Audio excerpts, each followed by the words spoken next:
안녕하십니까, 최지은입니다. TBS 특집 코로나19 오늘도 현재까지 들어온 속보 중심으로 한번 살펴보겠습니다. 시민의 방송 TBS는 월요일부터 토요일까지 TV와 유튜브를 통해 코로나19 특집 생방송을 진행하고 있습니다. 먼저 28일 0시 기준으로 발표된 코로나19 현황 살펴보겠습니다. TBS 보도본부 류미리 기자와 함께합니다. 안녕하세요. 안녕하세요. 네, 오늘 신규 확진자가 371명, 그리고 지역 감염이 이 가운데 359명이 발표가 됐네요. 네, 맞습니다. 지역별로만 좀 일단 보면은 서울에서 145명, 그리고 경기에서는 112명이 나왔습니다. 사실상 지금 단계로 보면은 이제 뭐 지역별로 분류했을 때 수도권이 284명이 됐거든요. 그런데 사실상 지금 단계 수준에서 보면은 수도권이냐 비수도권이냐 이거를 구분하는 것이 사실상 의미가 없는 수준이라고 볼 수 있겠습니다. 의미가 없다고 보는 근거는 어떤 것일까요? 사실상 이 지역의 위주로 클러스터가 형성됐다기보다는 교회라든지 이런 그 중심적으로 발생되는 진원지가 사실상 이제 교회로 움직였다라고 보는 게 이제 많은 전문가들의 판단이고요. 그리고 실제로 사랑제일교회와 관련된 확진자가 어제까지만 해도 959명입니다. 그리고 뭐 그 외에도 용인 우리제일교회라든지 여의도 순복음교회, 그리고 최근에 광주 성림 침례교회까지 하면은 굉장히 교회에서 시작된 감염들이 많은 상황이란 말이죠. 교회발로 시작된 감염자가 이제 전국 곳곳으로 퍼졌기 때문에 수도권이냐 비수도권이냐를 가르는 게 크게 의미가 없다. 맞습니다. 예. 그리고 또 최근 들어서 이 광화문 집회 이후에 대면 예배를 강화한다기보다는 강행하고 있는 교회들이 많고, 또 그 외에도 이런 교회들을 전국적으로 좀 파악을 해보면은 1,400여 곳이 넘는 것으로 드러났거든요. 그렇기 때문에 최근에 이 교회와 관련돼서 많은 비판 여론들이 있었고, 네. 그리고 이렇게 대면 예배를 금지하는 조치가 있었음에도 불구하고 여전히 교회와 관련된 확진자들은 계속해서 나오고 있는 상황입니다. 그런 가운데 문재인 대통령이 지금 만났잖아요. 교회 관계자들과 함께. 네, 그렇습니다. 한국교회 총연합 이렇게 여러 관계자들과 함께 좀 만났는데, 여기에서 이 김태형 대표 회장이 이 교회를 다른 영업장과 같이 취급을 하지 말아달라라고 얘기를 했습니다. 그러면서 자신들이 이제 대면 예배를 하는 것을 계속해서 할 수 있도록 당연한 조치를 좀 취해달라라고 밝혔는데, 사실상 문재인 대통령 이에 대해서 굉장히 강경하게 답변을 했습니다. 방역은 신앙으로 할 수 있는 게 아니고 과학이다. 그러면서 특정 교회에서 최근에 이제 정부에 대한 방역 지침을 거부하고 사실상 이를 방해하는 수준의 행위들이 나오고 있기 때문에 대면 예배는 허용해줄 수 없다라는 의미를 또 밝혔고, 네. 굉장히 지금 이 상황에 대해서 심각하게 받아들이고 있다라고 볼 수 있겠습니다. 예, 최근 우려스러운 부분 중에 하나가 깜깜이 환자의 비율이 높아졌습니다. 최근 2주간 방역 당국에 신고된 신규 확진자 가운데 감염 경로를 조사 중인 사례, 그러니까 감염 경로를 계속해서 밝혀내고 있는 사례가 19.4%, 10명 중 2명은 그러니까 감염 경로를 명확하게 찾고 있지 못하는 상황이잖아요. 맞습니다. 어제만 보면 사실은 또 이 수치가 굉장히 또 급격하게 올라가거든요. 네. 어제 지역 감염이 434명이 나왔는데 이 중에 깜깜이 환자 비율이 33%입니다. 더 올라갔군요. 그러니까 네. 3명 중 1명은 어디서 어떻게 감염됐는지조차도 파악을 할 수 없다라는 상황으로 볼 수 있겠는데요. 네. 그러니까 확진자 1명이 하루에 사실상 수십 명을 접촉을 하고 이동 동선만 해도 굉장히 넓지 않습니까? 그게 이제 며칠씩 이제 지속이 되다 보면은 그 수가 어마어마하게 급증을 하게 되는데, 이런 상황이 계속 지속되다 보면은 점점 더 방역이 힘들어진다라고 보시면 되겠고요. 사실상 이런 케이스가 바로 그 구로구에 있는 한 네. 아파트에서 있는 감염 사례라고 그렇죠. 볼 수 있겠습니다. 뭐 어디서 확진이 됐는지 최초 감염자의 경로를 알 수 없는 상황에서 한 아파트에서 그것도 같은 라인으로 수직으로만 감염이 지금 현재 이루어진 상태입니다. 그래서 수직으로 감염과 더불어서 또 같은 라인에 아닌 분들도 지금 발견이 네. 됐더라고요. 이후에 확진자가. 또 그렇게 드러나긴 했는데 네. 최초 감염자가 어디서 감염이 됐는지가 파악이 안 되기 때문에 이것을 어떻게 좀 조치를 해야 될지 오리무중인 상태입니다. 그 수학적으로 우리가 한번 접근을 해보면 이렇게 깜깜이 비율이 높다는 거는 확진자 수가 그만큼 급증할 가능성도 있다는 거잖아요. 맞습니다. 수치상으로는 어떻게 예상할 수 있을까요? 네, 수학적으로만 접근을 했을 때 국가수리과학연구소와 대한수리학회가 함께 코로나19 수리 모델링 TF라는 것을 구성을 했는데 여기서 분석을 한 결과로는 지금 상황으로만 봤을 때 네. 수학적으로 계산을 해보면 다음 주에 일일 확진자 수가 550명이 넘을 수도 있겠다라는 분석을 내놨습니다. 이게 혹시 언제 예측한 자료인지도 알 수 있을까요? 이게 지금 어제 MBC 보도로 밝혀진 내용인데요. 예. 이렇게 정말 일일 확진자 수가 매우 높아질 수 있다라는 분석이 수리학적으로만 분석했을 때의 결과인 거고 다른 추가적인 요인들도 결합을 했을 때 그 네. 위험성은 더 높아질 수 있다라고 보시면 되겠습니다. 근데 어제 400명대가 넘게 나왔고 오늘이 이제 371명으로 약간은 줄었기 때문에 좀 이 예측이 틀리길 바라면서 네, 저도 그러길 기원하고 있습니다. 추이를 지켜봐야 할 것 같아요.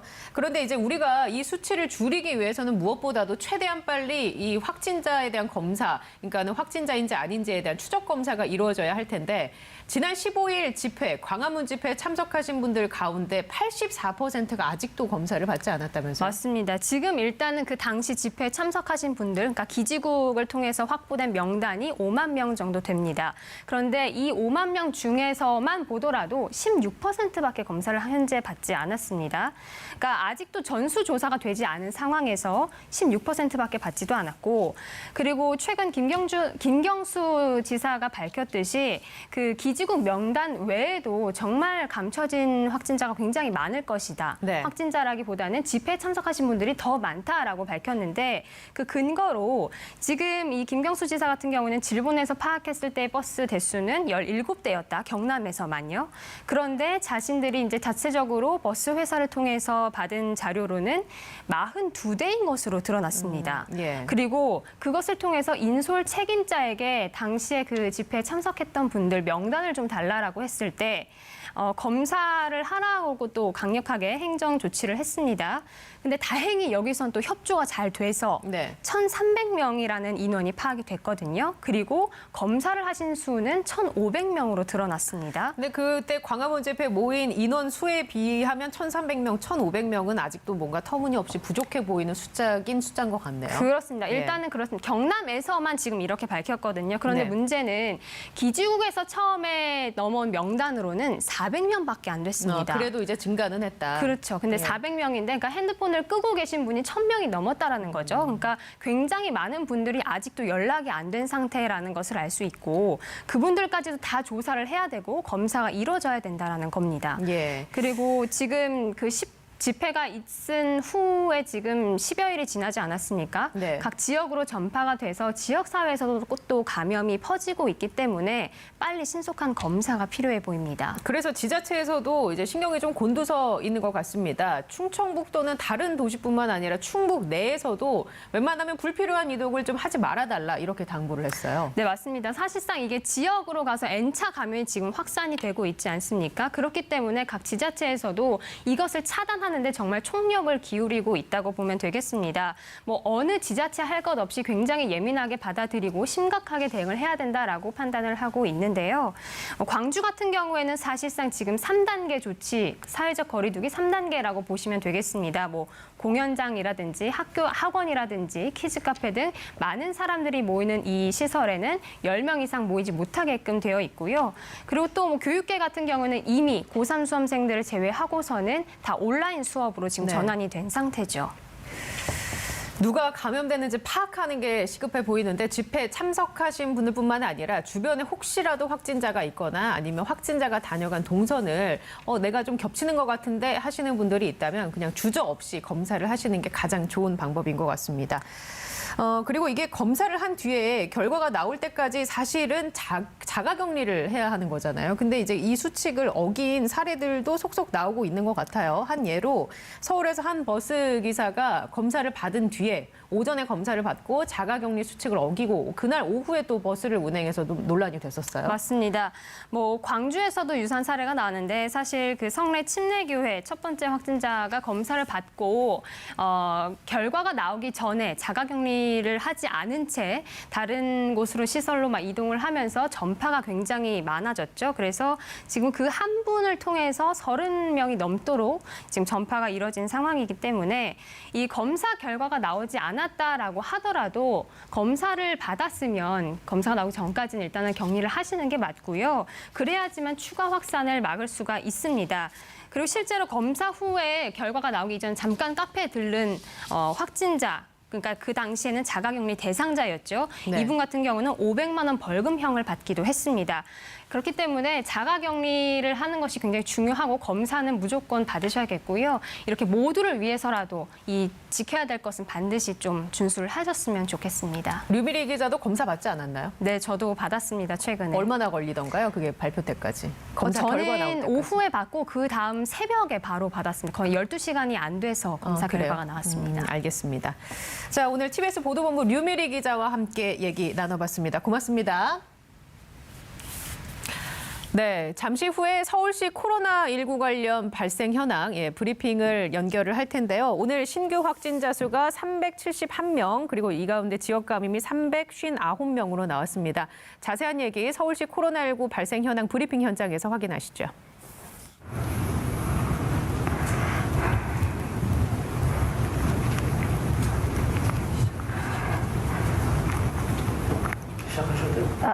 네, 알겠습니다. 안녕하십니까. 서울시 재난안전대책본부 방역통제관 박유미입니다.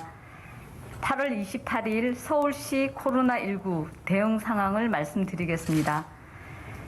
먼저 안타깝게도 2분의 사망자가 발생하였습니다.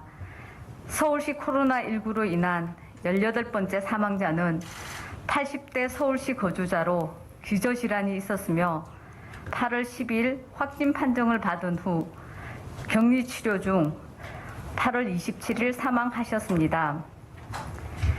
19번째 사망자는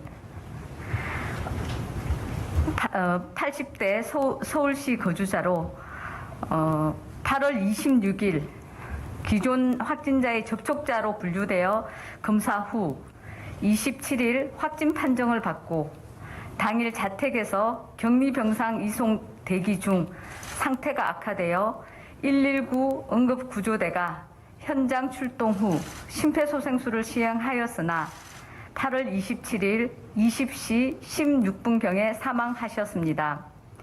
상각 고인의 명복을 빌며 유가족들께 깊은 위로의 말씀을 전합니다.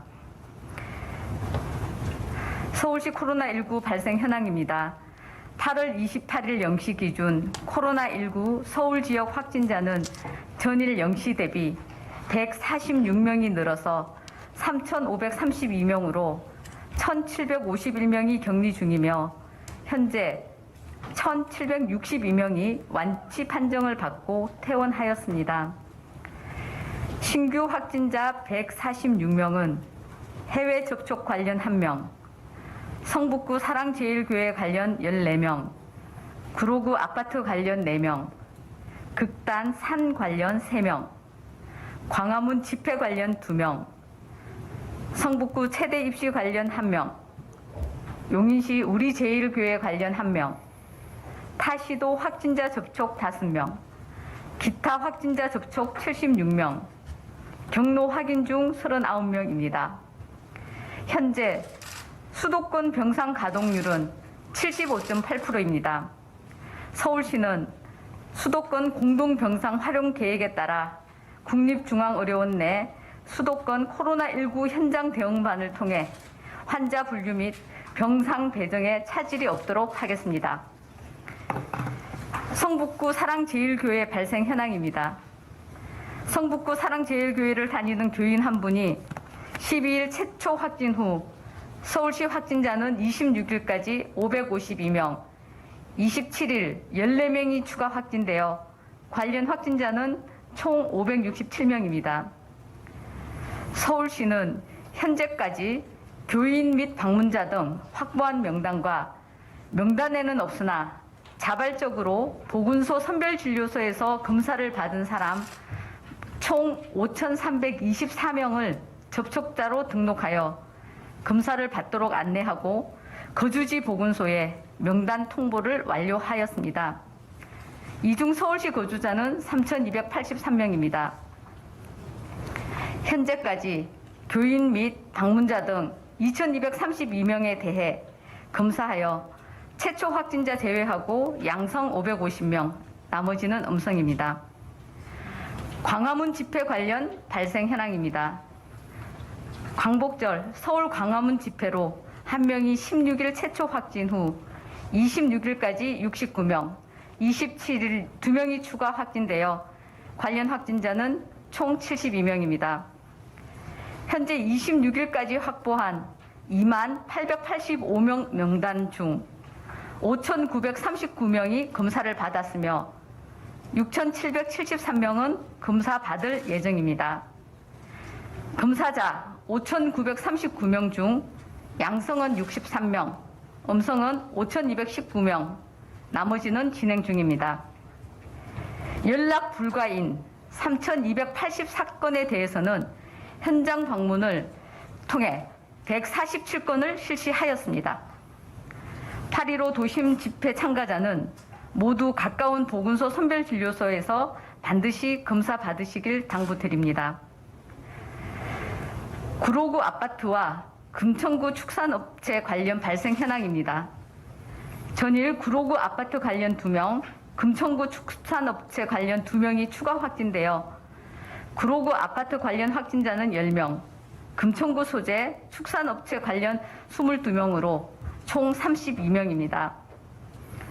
구로구 아파트와 관련하여 437명 검사하여 최초 확진자를 제외하고 양성 9명, 전원 음성입니다. 또한 구로구 소재 아파트 확진자 중 1명이 이제 근무한 금천구 소재 축산업체의 직원 및 가족, 지인, 건물 입주자 등 총 194명에 대한 검사를 진행하여 양성 22명, 음성 123명, 나머지는 검사 진행 중입니다. 서울시는 역학 전문가, 건축 전문가, 설비 전문가, 질병관리본부, 구로구와 함께 감염 경로를 확인하기 위해 하수구, 환기구, 엘리베이터 등을 포함하여 감염 경로에 대해 1차 현장 조사를 진행했습니다. 구로구 소재 아파트 감염 경로를 조사하기 위해 환기구 등 환경 검체 14건을 실시하여 모두 음성이었습니다. 아파트 최초 확진자를 확인하고 감염 경로를 확인하기 위한 설문조사 등 정밀한 역학조사를 진행하겠습니다. 화장실, 주방 등 환기시설 조사 및 시뮬레이션을 추가로 진행하고 그 외 엘리베이터 등 모든 가능성을 열어두고 감염 경로를 조사할 것입니다. 또한 금천구 축산업체와 관련하여 제품 및 유통 과정 현황을 파악하여 업체 보관하고 있는 제품 및 판매처 유통 물품에 대해 판매 금지 조치 등 다양한 조치를 시행하겠습니다.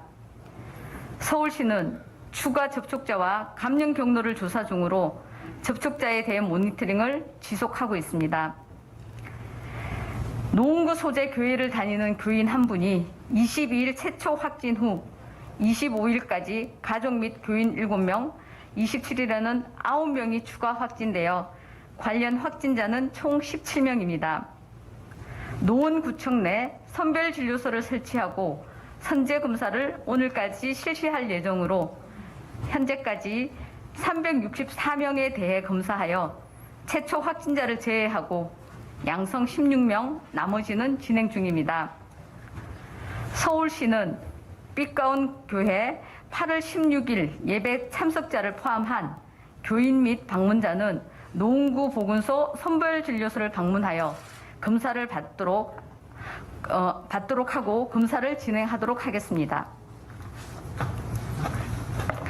중랑구 소재 병원 관련 발생 현황입니다. 중랑구 소재 병원 관련자 1명이 24일 확진 후 26일까지 1명, 27일 3명이 확진되어 관련 확진자는 총 5명입니다.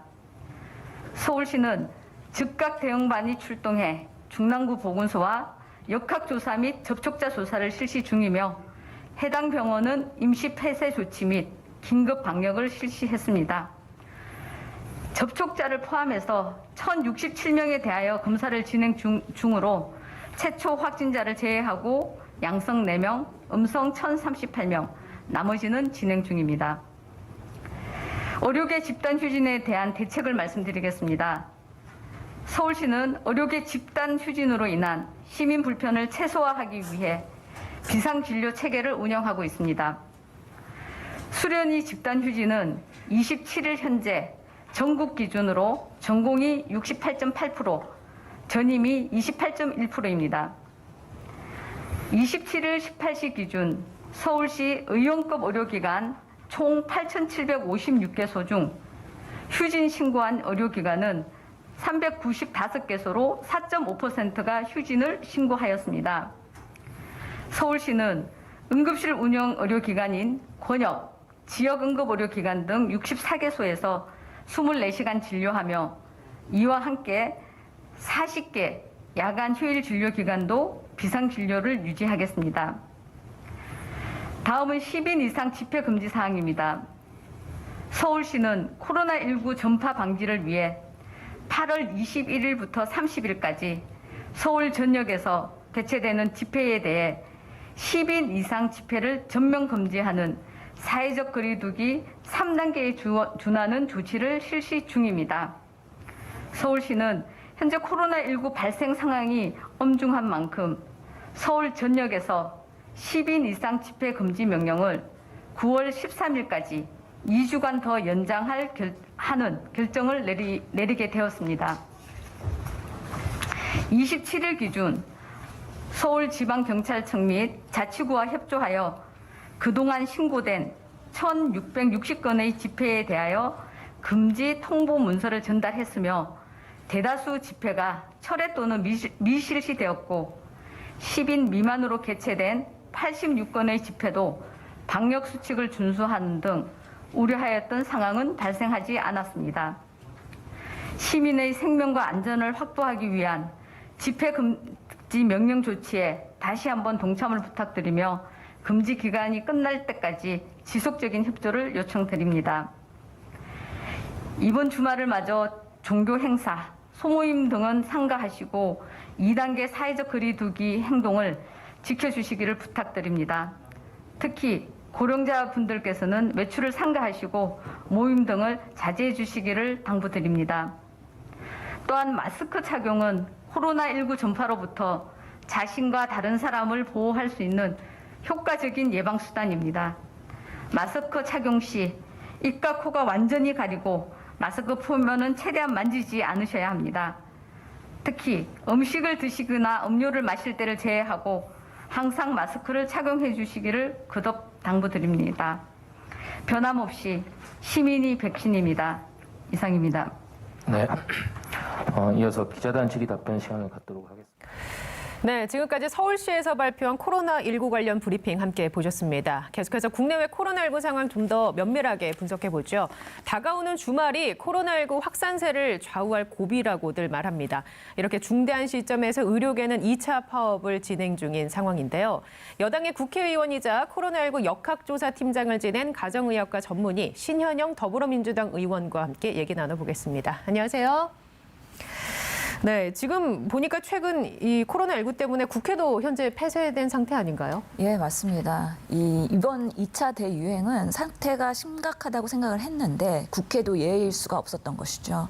이틀 전에 그 국회에서의 그런 더불어민주당 원내 그 최고위원 회의에서 참석했던 사진 기자께서 확진이 되면서 네. 국회도 셧다운이 된 상황입니다. 국회 전체가 다 셧다운이 된 건가요? 예, 거의 업무를 할 수 있는 공간은 다 셧다운이 됐다고 생각하시면 될 것 같은데요. 국회 본청과 함께 의원회관, 소통관, 모든 저희가 활동할 수 있는 업무 공간이 셧다운 됐기 때문에 저도 지금은 국회로 출근 못하고 있고 재택근무를 해야 되는 상황이고요. 예. 그렇기 때문에 더 현장과 소통을 하려고 이 기회에 노력을 하고 있는 상황입니다. 당장 9월에 정기국회가 열려야 할 것 같은데 이게 열릴 수 있겠냐라는 의견도 나오는데 일정의 차질은 혹시 없을까요? 예, 지금 여야가 협상을 해서 일정을 만들고 있는 상황인데요. 실제로 9월 1일 개회식을 기준으로 해서 대정부 질문과 본회의, 국정감사 그리고 예산 처리까지 12월까지는 끊임없이 달려가야 되는 아주 중요한 시기에 이런 상황이 발생을 했습니다.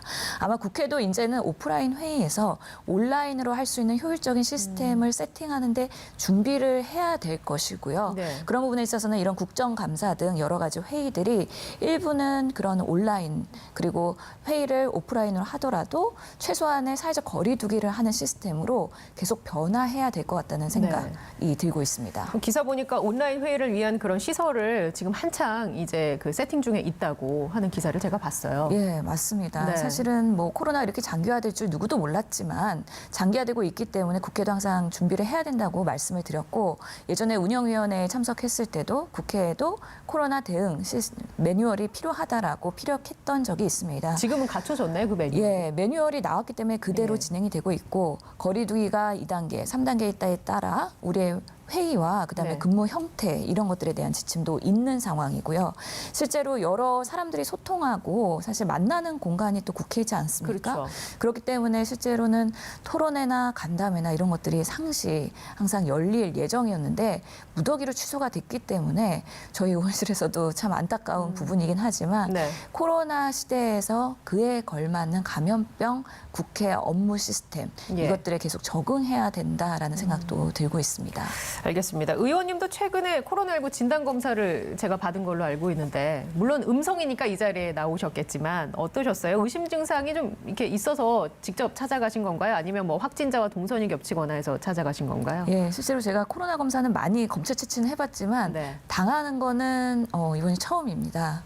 하지만 이 검체 채취 당하는 거는 사실 독감 검사할 때랑 똑같은 방식이기 때문에 네. 크게 힘들지는 않지만 아프시진 불편하긴 합니다. 않으셨어요? 아프진 않고 불편하다 정도였습니다. 이번에 제가 검사를 받게 된 경위는 예. 저희가 두 아이가 있는데요. 네네. 긴급 보육을 둘 다 사용하고 있습니다. 한 예. 명은 유치원. 한 명은 초등학생. 네. 긴급 보육을 하고 있고. 근데 예상치 못하게 둘째 아이의 유치원에서 같은 반 아이가 확진이 된 것입니다. 아, 그래서 이제 예. 가족이니까 혹시 예. 모를 위험에 대비해서 그 검사를 받으신 거군요. 예, 저희 아이는 밀접 접촉자로 분류가 됐고요. 네. 그렇기 때문에 저도 워낙에 활동 행보가 넓은 사람이기 때문에 좀 선제적으로 받기도 했습니다. 아드님의 결과는 어떻게 나왔어요? 아들도 음성이고요. 예. 해당 유치원 모두 다 음성으로 나왔기 때문에 사실은 크게 걱정하진 않아도 되는데 네. 더 큰 걱정은 긴급 보육을 못 보낸다는 것과 그렇죠. 그다음 14일간 자가격리의 보호자 역할을 누가 할 것이냐에 대한 그 집안의 걱정이 예. 훨씬 더 큽니다. 그럼 지금은 어떻게 하고 있는 상황인가요? 일단은 지금 긴급 보육이나 학교의 돌봄 교실은 가고 있는 건가요? 아니면 못 가고 있는 건가요? 지금은 여전히? 자가격리 중이기 때문에 못 네. 가고 있는 상황입니다. 저도 이참에 정말 학부모로서 예. 아이를 키우는 그런 일하는 엄마로서 다시 한번 코로나 시대에 그런 경험을 하게 되었는데요. 네. 실제로는 둘째 아이가 자가격리가 들어가게 되면 이 아이를 케어할 보호자가 필요한데 예. 더 어려운 것은 첫째 아이가 긴급 보육을 못 가게 됩니다. 둘째 아이로 인해서요? 예, 교육부 지침 가이드라인에 보면 네. 집안에 동거 가족 중에 자가격리자가 있으면 긴급 보육을 보내지 말라라는 지침이 있다고 저도 들었습니다. 그러면은 지금 아이들은 어떻게 누가 돌보고 있는 건가요? 실제로 그래서 첫째 아이는 온라인 계약을 했기 네. 때문에 수업을 계속 꾸준히 받아야 되고 챙겨야 되는 상황이기 때문에 제가 다 할 수 없는 네, 내력이기 네. 때문에 첫째 아이는 또 조부모에게 지방으로 내려가서 케어를 받게 할 수밖에 없는 상황이었습니다. 근데 이게 참 의원님을 모시긴 했지만 뭔가 워킹맘으로서의 고충이 굉장히 절절하게 느껴지는데 참 이 코로나 때문에 여러 맞벌이 가정부터 뭐 한부모 가정 엄청나게 많은 가정들이 지금 고통을 겪고 있는 것 같습니다. 이번에는 좀 의사로서 이렇게 무섭게 확산세를 타고 있는 이 코로나 상황을 어떻게 보시는지 한번 여쭤봐야 할 것 같아요. 물론 그나마 좀 희망적인 것은 어제보다 신규 확진자가 좀 줄었습니다. 이 추세는 어떻게 보세요? 더 확진자가 늘어날 것이라고 보시는지 아니면 이렇게 안정세를 가다가 조금 잡힐 거라고 보시는지. 제가 봤을 때는 당분간은 이런 상태로 길게 유지되지 않을까 싶습니다. 네. 아직까지는 뭐 조용한 전파, 즉 우리가 깜깜이 예. 전파라고 하는 비율이 늘어나고 있기 때문에 8월 초부터 네. 발생한 여러 가지 바이러스의 전파가 아직까지는 다 잡히는데 시간이 걸릴 것이다 예. 라는 생각이 들고요.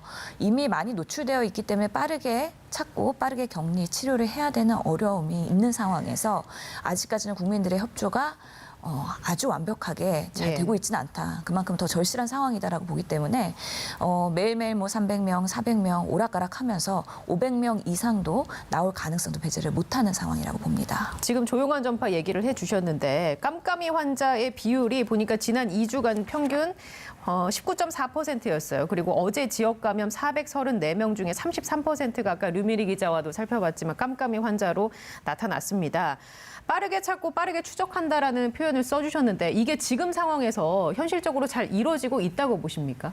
역학조사 속도가 확진자 예. 속도를 충분히 따라가고 있다고 보시는지요? 지금 보도되고 있는 걸 보면은 사랑제일교회 케이스를 말씀드려야 될 것 같은데요. 아직까지는 5,900명 중에 4,000명이 검사를 안 받았다고 합니다. 예. 그렇기 때문에 집단 발생이 일어났을 때 그 집단을 가장 우선순위로 검사를 해야 되는데 그러기 위해서는 실제로 그 노출자들의 협조가 매우 절실한 것이죠.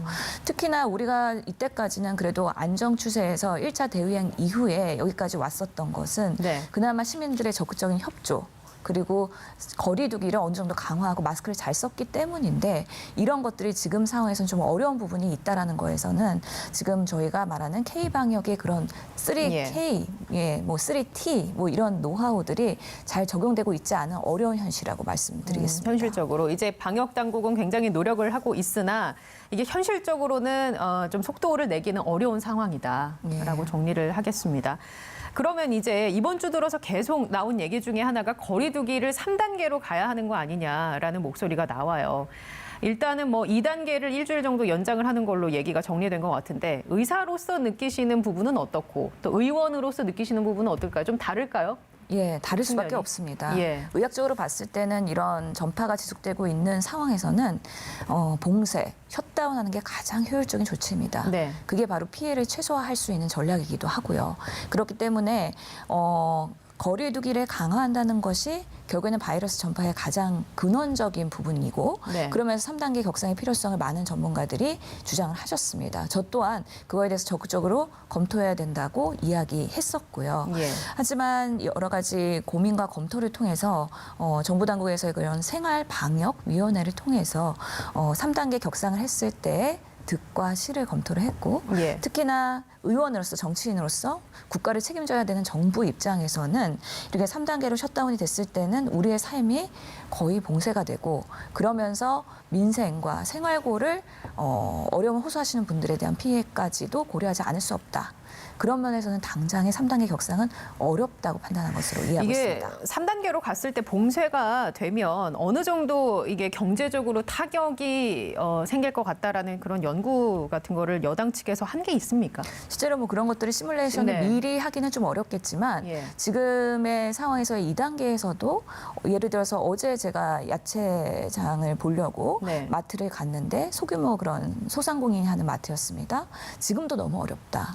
많은 사람들이 사실 생활을 안 하고 네. 사실 거리로 나와서 뭔가 소비를 안 하기 때문에 그런 수입들이 많이 떨어졌고 그런 면에서는 임대료나 여러 가지 이슈들이 있습니다. 예. 지금 상황에서도 어려운 상황에서 3단계가 되게 되면 정말 생존을 위한 활동 외에는 다른 것들은 많이 중지가 되는 것이죠. 네. 그 자체로서의 피해보는 사람들에 대한 부분을 추후에 소생시키는 것이 더 어렵다고 판단이 되는 거기 때문에 지금으로서는 그 3단계 격상 기준의 3가지 지침 중에서 아직 뭐 환자가 2배수로 느는 그런 것들도 아직까지는 발생하고 있지 않고 400명, 300명, 뭐 500명, 또 400명 이런 식으로 약간의 어느 정도의 그래도 우리가 지금 상황에서 감당 가능한 방역의 수준일 수도 있겠다라는 판단을 한 거라고 보이기 때문에요. 예. 지금 상태에서는 2단계를 꾸준히 가면서 이번 주말 그리고 다음 주에 증가 추세가 어떻게 되는지 조금 더 면밀하게 고민할 필요가 있다라는 게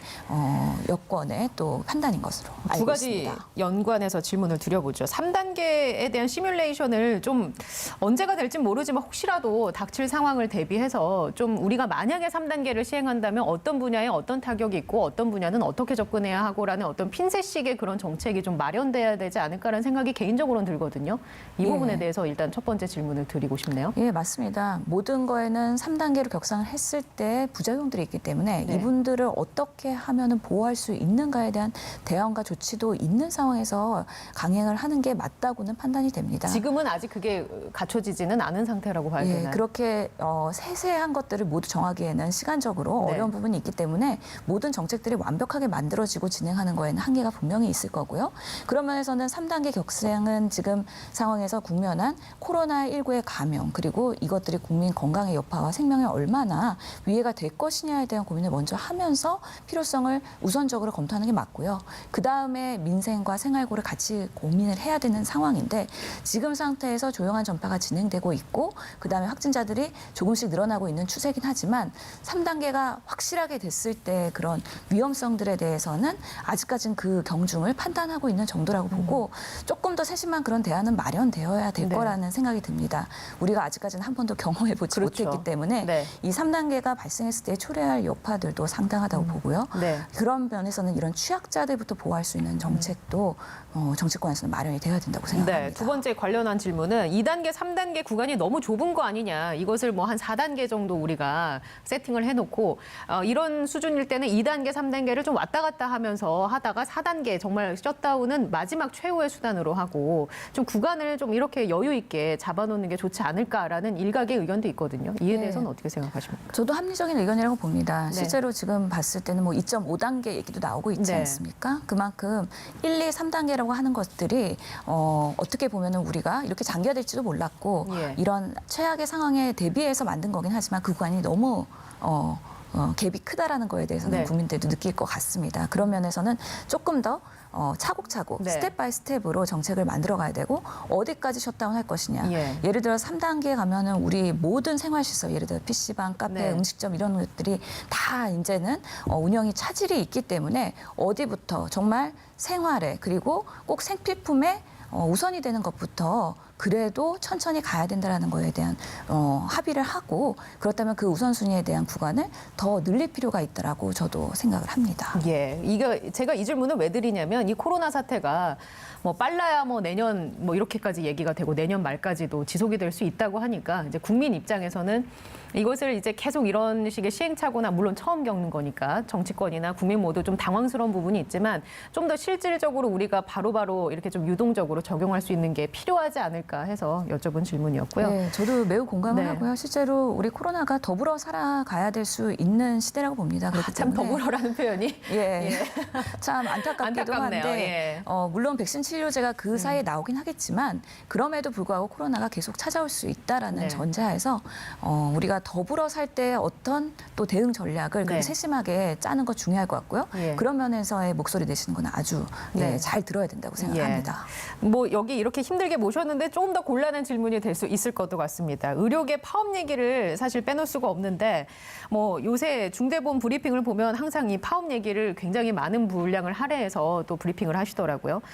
정부와 의료계 갈등의 고를 좀 좁힐 수 있는 여지가 있다고 보시는지요? 좀 강대강으로 대치하고 있는 거 아닌가라는 생각도 들거든요. 예, 지금 시점에서는 강대강으로 대치하고 있는 것으로 보입니다. 특히 오늘 업무 개시 명령을 내리면서 또 뭐 강제 집행을 하겠다라는 그런 네. 발표도 또 있었습니다.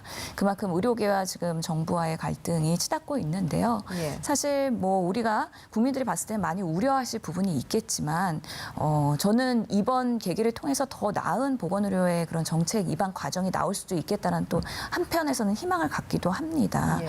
실제로는 우리가 공공의료를 강화해야 된다는 데는 이견이 없거든요. 그 방식에서 차이인 것이기 때문에 특히나 이번에 발표한 의사 수 정원 확대한다는 그런 정부의 발표가 너무 일방적이지 않았느냐에 대한 반성도 우리가 같이 해볼 수 있을 것 같고요. 예. 의료계 입장에서는 왜 그동안 그렇다면은 의료계의 그런 여러 가지 보건의료 정책의 네. 이야기들이 정부에 담기는 데 있어서 최선을 다했느냐에 대한 고민도 해야 되는 부분입니다. 그런 부분에서는 양쪽 다 이번에 한 발 살짝 조금 물러서고 예. 다시 한번 검토를 하면서 논의할 부분도 있다고 생각하고요. 근데 지금 이제 의사 출신이시니까 양쪽의 입장을 너무 잘할 거 아니세요? 그러니까 네. 양쪽 다 한 발짝씩 물러났으면 좋겠다라고 얘기를 해주셨는데 그 한 발짝이 의료계에서는 어느 정도 그리고 정치권이나 우리 정부 쪽에서는 어느 정도의 그 한 발짝 물러나는 걸 선택할 수 있을지. 예, 실제로는 뭐 정부에서 여러 가지 협의 과정을 그동안 해왔고 네. 그러면서는 잠정 유보하겠다.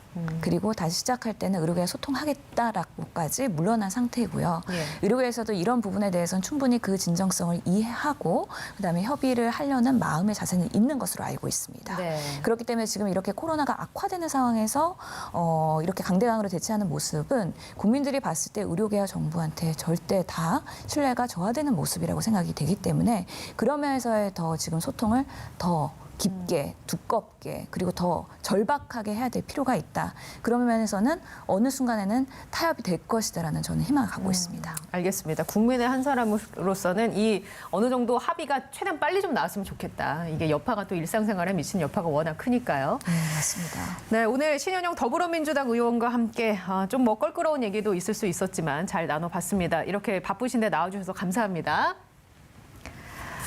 네, 오늘 준비된 내용은 여기까지입니다. 시청자 여러분 건강한 하루 되시기 바랍니다. 고맙습니다.